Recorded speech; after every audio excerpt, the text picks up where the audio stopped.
Hi hello welcome back to our channel cooking crafts and vlogs అండి. ఈరోజు ఒక మంచి రెసిపీని అయితే మీకోసం తీసుకొచ్చానండి. అది ఏంటో ఈ వీడియోలో చూద్దాం. ఈ రెసిపీ మీకు తప్పకుండా నచ్చుతుందని అనుకుంటున్నాను. ఎప్పుడు ఒకేలాగా కాకుండా ఇలా ఒకసారి ఈ కొబ్బరితో డిఫరెంట్గా ట్రై చేసి చూడండి. చాలా బాగుంటుంది అండ్ చాలా టేస్ట్ కూడా చాలా అంటే చాలా బాగుంటుంది. మరి ప్రాసెస్ అయితే స్టార్ట్ చేసేద్దాం. ఇక్కడ నేను కొబ్బరి అండి, పచ్చి కొబ్బరి తీసుకున్నాను. ఇలా చిన్న చిన్నగా పీసెస్ లాగా కట్ చేసేసుకున్నాను. ఇలా కట్ చేసుకున్న దాన్ని ఒక కప్స్తో కొలుచుకోవాలి. నేను ఇక్కడ మెజర్మెంట్ కప్స్తో కొలుచుకుంటున్నాను. మీ దగ్గర అది లేకపోతే ఇంట్లో ఉన్న చిన్న చిన్న బౌల్స్తో అయినా సరే ఇలా కొలుచుకుంటే సరిపోతుంది. చూసారా, ఇక్కడ నాకు 1.5 కప్పులు కొబ్బరి వచ్చింది.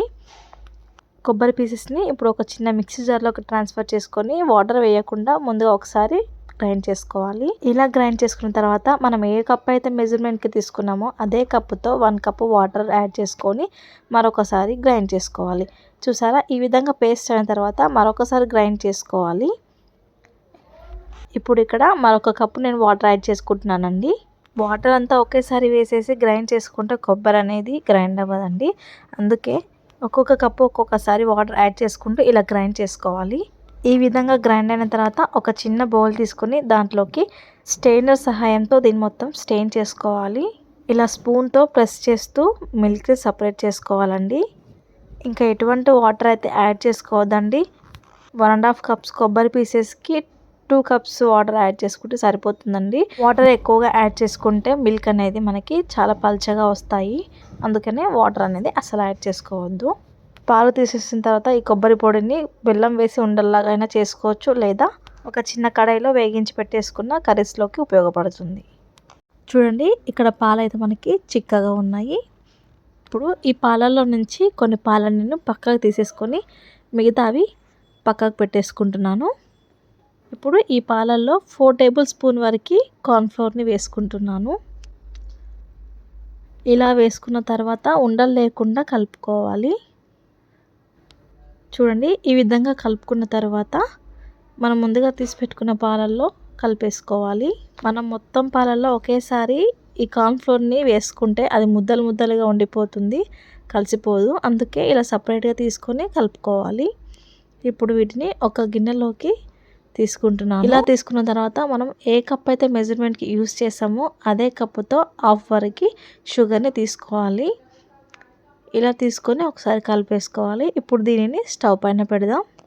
లో ఫ్లేమ్ టు మీడియం ఫ్లేమ్కి అడ్జస్ట్ చేసుకుంటూ దీన్ని ఉడికించుకోవాలి, లేదంటే అడుగు అంటిపోతుందండి. సో మనం ఇలా స్పూన్తోనే కలుపుతూనే ఉండాలి. చూడండి, ఇక్కడ పాలైతే మనకి ఇక్కడ చిక్కపడుతున్నాయి.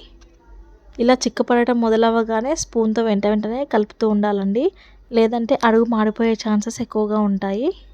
5 మినిట్స్ తర్వాత చూస్తే చూడండి, పాలు అనేది మనకి చాలా చక్కగా ఉడికింది. ఇలా గనక వచ్చిందంటే మనకి పర్ఫెక్ట్గా ఈ కన్సిస్టెన్సీ రెడీ అయిపోయినట్టే. వీడియోలో చూపిస్తున్న విధంగా స్పూన్తో ఇలా వెంటనే కలుపుతూనే ఉండాలండి. ప్రాసెస్ని కరెక్ట్గా చేయండి, తప్పకుండా మీకు ఈ రెసిపీ అనేది వస్తుంది. ఇంతేనండి, ఈ విధంగా మనకి కన్సిస్టెన్సీ వస్తే సరిపోతుంది. ఇప్పుడు దీన్ని స్టవ్ ఆఫ్ చేసుకొని పక్కకు ఒక బౌల్ తీసుకున్నానండి. అంటే అది స్టీల్ గిన్నె అయినా పర్లేదు, మనకి ప్లాస్టిక్ బౌల్ అయినా పర్లేదు.